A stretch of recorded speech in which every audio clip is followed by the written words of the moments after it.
విశాఖలో విషాదం జరిగింది. చాలా దారుణమైనటువంటి సంఘటన. భార్యాభర్తలు ఇద్దరు దంపతులు బలవన్మరణానికి పాల్పడ్డారు. ఏం కష్టం వచ్చిందో ఎందుకో వాళ్ళు బలవంతంగా వాళ్ళ ప్రాణాలు తీసుకున్నారు. సో దీంట్లో వాసు అండ్ అనిత వీళ్ళిద్దరు భార్యాభర్తలు. ఈ భార్యాభర్తలు మరి ఎందుకు చనిపోయారు? భార్యాభర్తలు ఎందుకు బలవంతంగా ప్రాణాలు తీసుకున్నారు? చాలా దారుణం ఏంటంటే మృతురాలు 7 నెలల గర్భిణి. ఇంకొక 2 నెలలు అయితే వాళ్ళ ఇంట్లో ఒక బాబో పాప వచ్చి వాళ్లకు ఆనందాన్ని పంచేటువంటి పరిస్థితి. సో చూడండి ఎంత యువ జంట, చూడండి ఎంత బాగున్నారో వాళ్ళిద్దరు.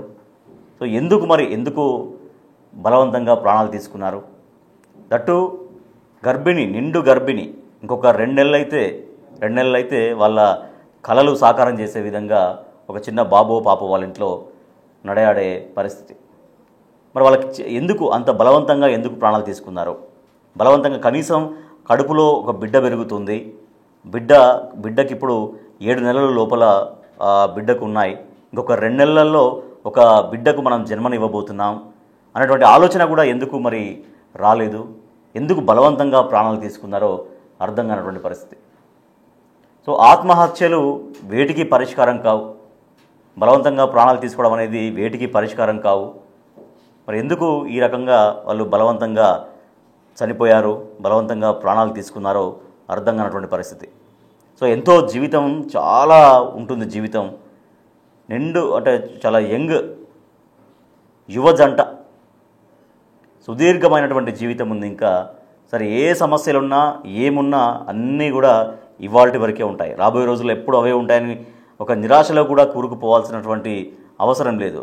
రాబోయే రోజులు మంచి రోజులు ఉండొచ్చేమో. ఫ్యూచర్లో ఇంకా మనం ఏమైనా అనుకున్నప్పుడు అవి చేరుకుంటామేమో, లక్ష్యాలు గమ్యాలు చేరుకుంటామేమో. కానీ ఏదో సమస్యలు ఉన్నాయని, ఏవో ఇబ్బందులు ఉన్నాయని, ఇంకా మా జీవితాలు మేము బ్రతకడం వృధా అని, మాకు బ్రతుకే లేదని, బ్రతుకుకు అర్థం లేదని ఈ రకంగా ఎంతోమంది బలవంతంగా తమ ప్రాణాలు తీసుకుంటున్నారు. వాళ్ళ కుటుంబాలకు, వాళ్ళ కుటుంబ సభ్యులకు, వాళ్ళ బంధువులకి, వాళ్ళ స్నేహితులకి అంతులేని శోకాన్ని మిగులుస్తున్నారు. బిగ్ టీవీ స్క్రీన్ పైన మీరు చూసినటువంటి ఆ యువ జంట బలవన్మరణానికి పాల్పడింది. చాలా దారుణం. ఒకసారి బలవన్మరణం చేసుకోవడం అనేది చాలా విషాదం. అంటే దాంట్లో ఇంకొక 2 నెలల్లో ఈ భూమి మీదికి ఒక జీవి, ఒక ప్రాణి, ఒక బిడ్డ రాబోతున్నటువంటి ఈ సమయంలో వాళ్ళతో పాటుగా కడుపులో ఉన్నటువంటి ఆ బిడ్డను కూడా ఇవాళ వాళ్ళ బలవన్మరణంతో ఆ బిడ్డ పరిస్థితి కూడా, ఆ బిడ్డ ప్రాణం కూడా తీసినటువంటి పరిస్థితి. కానీ ఒక హోప్ ఉంది. అంటే ఏమైనా లోపల ఇమ్మీడియట్గా హాస్పిటల్కి తీసుకెళ్తే లోపల బిడ్డ ఏమైనా బతుకుతుందా అన్నటువంటి ఒక హోప్తో వాళ్ళైతే ఆసుపత్రికి తరలించారు. ఎందుకు చనిపోయిందో తెలియదని బంధువులు అంటున్నారు. ఏమైనా సమస్యలు ఉంటే మాకు చెప్పుకోవాలి కదా అని వాళ్ళు రోధిస్తున్నారు. బట్ వాళ్ళకి ఎప్పుడు ఈ సమస్య ఉంది, ఆ ఇబ్బంది ఉంది అని ఎప్పుడు చెప్పుకోలేదు అని వాళ్ళు రోధిస్తూ ఉన్నారు. సో అయితే ఎందుకు వాళ్ళు బలవంతంగా ప్రాణాలు తీసుకున్నారు? సో ప్రస్తుతం అయితే కేజీహెచ్ హాస్పిటల్కి అయితే ఆమెను తరలించినట్టుగా తెలుస్తోంది. అంటే ఏమైనా ఛాన్స్ అట్లా ఉండొచ్చేమో మేబీ.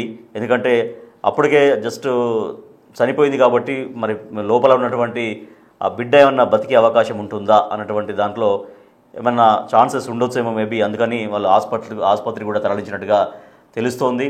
బట్ ఈ యువ జంట ఎందుకు బలవన్మరణానికి పాల్పడ్డారు? వాళ్ళు ఎంతో సుదీర్ఘమైనటువంటి జీవితం ఉంది. ఇప్పుడిప్పుడే జీవితంలోకి అడుగుపెట్టారు.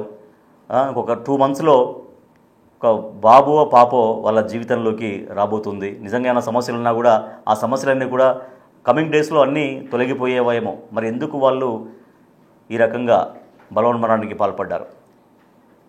మా ప్రతినిధి రాజు విశాఖపట్నం నుంచి వాళ్ళ కుటుంబ సభ్యులతో మాట్లాడారు, బిగ్ టీవీతో మాట్లాడించారు. ఒకసారి వాళ్ళు ఏమన్నారో చూద్దాం ఈ బలవన్మరణానికి సంబంధించి. విశాఖలోని అక్కయ్యపాలెంలో వాసు, అనిత ఇద్దరు భార్యాభర్తలు ఆత్మహత్య చేసుకుని చనిపోయారు. అసలు వాళ్ళు చనిపోవడానికి గల కారణాలు ఏంటనేది ఇప్పటివరకు తెలియలేదు. కానీ ఎవరిని అడిగినా కూడా 8 నెలల క్రితం వివాహం జరిగినటువంటి అన్యూన్యమైనటువంటి జంట వీళ్ళు అనే చెప్తున్నటువంటిది అయితే ఉంది. కానీ బంధువులు ఒక పక్కన చూస్తే రోదన ఏం జరిగిందో ఏంటనేది తెలియదు. ఒకే ఇంటికి సంబంధించినటువంటి వాళ్ళు ఇద్దరు చనిపోయినటువంటి పరిస్థితి కనిపిస్తుంది. దీంతో వాళ్ళు ఏమి దిక్కుతోచినటువంటి పరిస్థితి. ముఖ్యంగా చూస్తే వీళ్ళు చెప్తున్న దాని ప్రకారం కూడా ఎంతో అన్యోన్యంగా ఉండేటటువంటి జంట వీళ్ళు. చాలా ఎట్లాంటి గొడవలు లేవు, 8 నెలలే అవుతుంది అని అయితే వీళ్ళు చెప్తున్నటువంటిది అయితే ఉంది. వీళ్ళ బంధువులు కూడా ఉన్నారు. ఏం సార్ అసలు ఇప్పుడు వాసు అనితలు నిన్న ఆత్మహత్య చేసుకున్నారు, అసలు ఏం జరుగుండొచ్చు? వాళ్ళ మధ్యన ఏమన్నా మనస్పర్ధలు కానీ ఇట్లాంటివి ఏమైనా ఉన్నాయి? ఎవరిని అడిగినా అట్లాంటిది ఏమీ లేదు, చాలా మొన్నే పెళ్ళయింది, కొత్త జంట అని చెప్తున్నారు. అసలు యాక్చువల్గా వాళ్ళిద్దరు కూడా చాలా హ్యాపీగా ఉండేవారండి. అనకూడదు కానీ మ్యారేజ్ అయిన కానీ ఇప్పటి వరకు కూడా చాలా చాలా అందరూ కూడా ఈ ఇద్దరు జంట అంటే ఇలా ఉండాలేమో, మనం కూడా మ్యారేజ్ చేసుకుంటే ఇలా ఉండాలేమో అని కూడా అనుకుండేవారు. కానీ నిన్న అన్ఎక్స్పెక్టెడ్గా నిన్న వాళ్ళ అమ్మగారు భోజనానికి వెళ్ళడం, ఎక్కడ మన మధురవాడ వెళ్ళి ఎవరో చుట్టాలు ఇంట్లో భోజనాలు చెప్పారని, బాబు రెంట్రా మన అందరం కూడా వెళ్దామని అన్నా సరే, అమ్మ మేము రాము ఇంట్లో ఉంటాం ఎందుకంటే మా ఆవిడ ప్రెగ్నెంట్ కానీ నువ్వు తోడు ఉంటానని చెప్పి ఉండిపోయి ఈ అన్ఎక్స్పెక్టెడ్ థింగ్ అనేది ఎలా చేశారనేది జరిగిందని తెలియట్లేదు. ఏంటంటే ఎన్ని నెలలు ప్రెగ్నెంట్ అంతే, 7 months ప్రెగ్నెంట్ ఆ అమ్మాయి. కానీ ఎలా జరిగిందనేది కూడా వాళ్ళ అమ్మగారికి కూడా తెలియట్లేదు. ఎందుకంటే వాళ్ళిద్దరు ఎక్కడికి వెళ్ళినా వాళ్ళ అమ్మ తను ముగ్గురు కలిపి చక్కగా బండి మీద వెళ్ళేవారు, బండి మీద నుంచి వచ్చేవారు. అందరూ చూస్తుండగా కూడా చూడముచ్చటగా కూడా ఉండేవారు. ఎక్కడైనా ఫంక్షన్కి వచ్చినా సరే ఒకళ్ళు తినిపించుకుంటూ ఉండేవారు. అంత అన్యాయంగా అంత హ్యాపీగా ఉండేవారు. వయసులో కూడా చాలా చిన్నవాళ్ళే. అసలు వాసు ఏం చేస్తూ ఉంటాడు? అసలు వాసు అయితే మొన్నటి వరకు స్విగ్గీ వేసేవాడు. మొన్న ఐటీఐ ద్వారాగానే రైల్వేలో జస్ట్ కాంట్రాక్ట్ బేస్గా జాబ్ చేస్తున్నాడు అనమాట. తను ఈ 2 రోజుల్లో మరి ఏది జరిగింది ఏంటనేది కూడా మనకు తెలియకుండా మొత్తం మనిషి అనేది ఇలా జరిగింది. వాళ్ళ అమ్మగారు కూడా హ్యాపీగా బాబు మీరు వండుకొని తినండి వండుకొని కూడా తిన్నారట వాళ్ళు ఆల్రెడీ. కానీ మరి ఏడు జరిగింది అనేది ఎవరికి కూడా ఆ దేవుడికే తెలియాలి. 4 గోడల మధ్యన ఏడు జరిగిందని. ఇది సొంత ఇల్లు అన్ని ఆర్థిక ఇబ్బందులు కూడా ఏమీ లేవు, ఫుల్ హ్యాపీగా ఉన్నారు. అలా ఇబ్బందులు కానీ అప్పులు కానీ అలాంటివి ఏమీ కూడా లేవు. ఇద్దరు కూడా వాళ్ళ జీవితం వాళ్ళ సంసార జీవితం ఇద్దరు కూడా హ్యాపీగా సాగించారు. కానీ ఈ క్షణంలోనే ఇలాగ ఏం జరిగింది ఎందుకు జరిగింది అని కూడా ఆ 4 గోడల మధ్యన వాళ్ళిద్దరికీ తప్ప మరి ఒక మనిషికి కూడా తెలియదు. మరి ఎవరికైనా ఇలా జరిగిందని ఒక మాట చెప్పినా అందరూ సాయం కొద్దాం, ఎందుకంటే చుట్టుపక్కలే ఉన్నారు కాబట్టి బంధువులు అందరూ. అది ఒకసారి లోపల అది బాధని మనం తీర్చలేము. నిజంగా చెప్పాలంటే కొడుకుని కోడల్ని కోల్పోయినటువంటి అక్కడ వాళ్ళ పేరెంట్స్ అయితే ఉన్నారు. ఏం జరిగిందనేది ఏమీ తెలియదు. కానీ ఒక విధంగా చెప్పాలంటే అరణ్య రోదనే కుటుంబ సభ్యులందరూ కూడా తీవ్రమైనటువంటి బాధను పడుతున్నటువంటి సంఘటన కూడా చూడవచ్చు.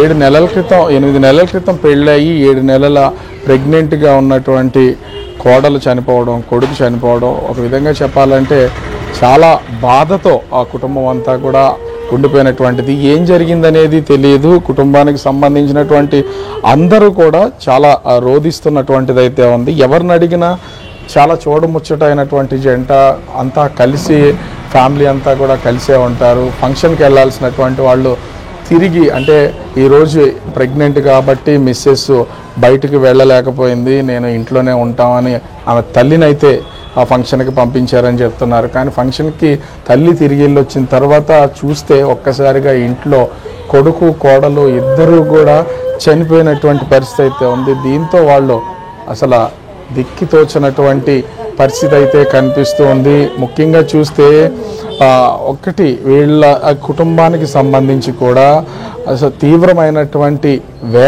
ఆవేదన అయితే వీళ్ళల్లో చూడొచ్చు. తల్లి ఉన్నది, ఎందుకంటే వాసుకి తండ్రి చనిపోయారు, తల్లి ఒక్కరే ఉన్నారు. మొత్తం తల్లి కొడుకు కోడలు ముగ్గురు కూడా ఒకే ఇంట్లో వాళ్ళైతే నివాసం ఉంటున్నటువంటిది అయితే ఉంది. ఆర్థిక ఇబ్బందులు కూడా ఏమీ లేనటువంటి పరిస్థితి అయితే ఉంది. ముఖ్యంగా చూస్తే వీళ్ళకి సంబంధించి అంటే ఇక్కడ వీళ్ళకి అమ్మ అసలు ఏంటి అంటే మిమ్మల్ని అడగాలనేది ఏం కాదు, కానీ అసలు మీరు వచ్చేసరికి అసలు ఏం జరిగిపోయి ఉంటుంది?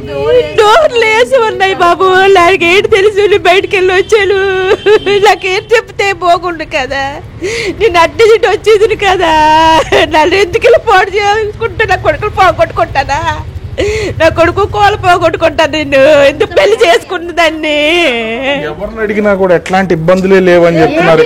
ఏం ఇబ్బందులు లేవు బాబు, ఏ గొడవ ఉంటే ఎందుకు అలాగా అంటారు.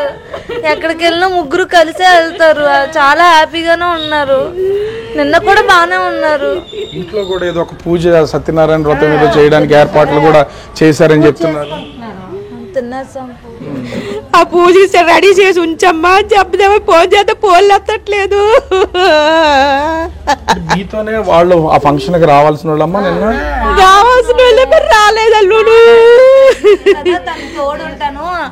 తనకు తోడుంటాను ప్రెగ్నెంట్ కదా అని ఉండిపోయాడు. దూరం ఎందుకులే అమ్మ నువ్వు ఒక్కదానివి వెళ్ళు అని చెప్పేసి అమ్మని దేబెట్టేసి మా ఇంటి దగ్గర దేబెట్టేసి వాళ్ళ ఆవిడ దగ్గర తోడుంటాను ప్రెగ్నెంట్ లేడీ కదా అని అక్కడ ఉండిపోయాడు. ఇక్కడ ఉండిపోయాడు.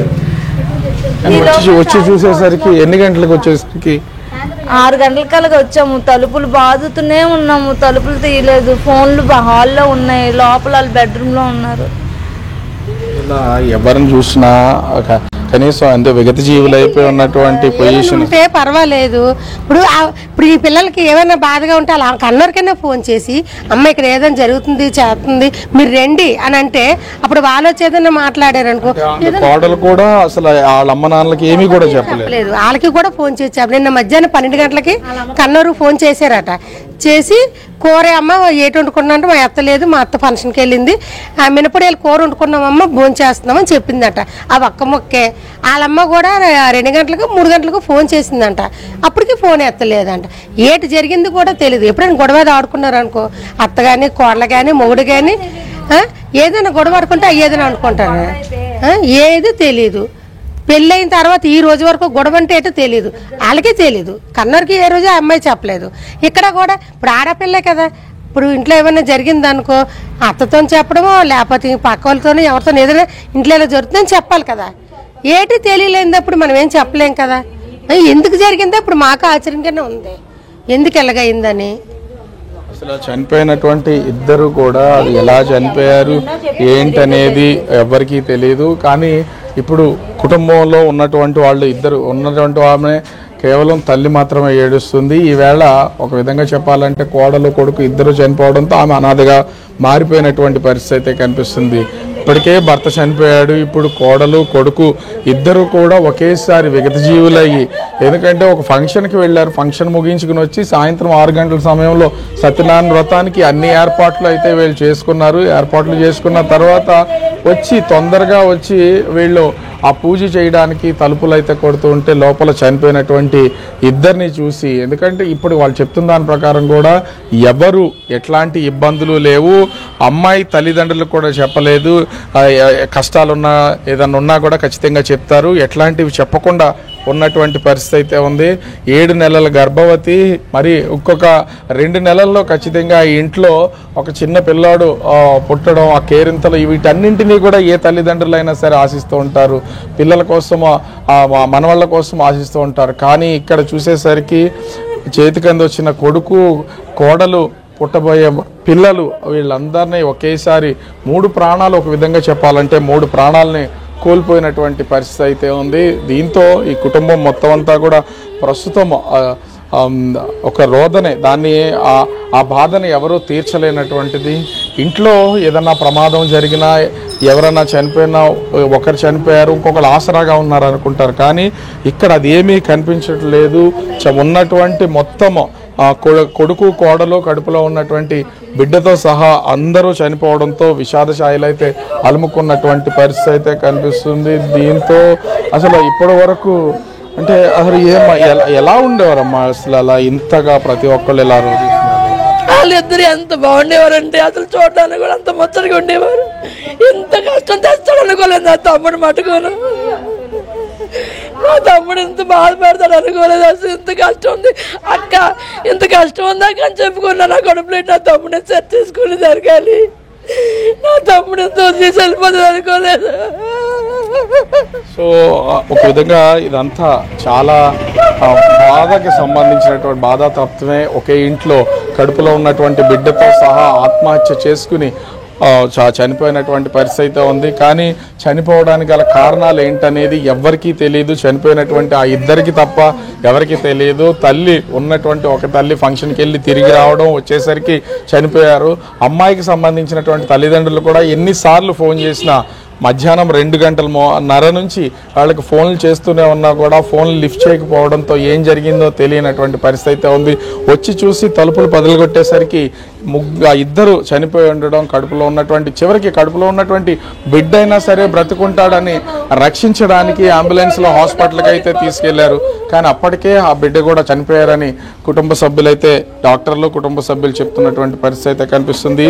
ఓవరాల్గా చూస్తే అక్కయ్యపాలెంలో జరిగినటువంటి నవ దంపతులు ఒక విధంగా చెప్పాలంటే కొత్తగా పెళ్ళయ్యి 7 నెలలు గర్భవతిగా ఉన్నటువంటి ఆ జంటకి సంబంధించి వాళ్ళు ఆత్మహత్య చేసుకుని చనిపోవడంతో కుటుంబంలో తీవ్ర విషాద ఛాయలే తలుముకున్నాయి.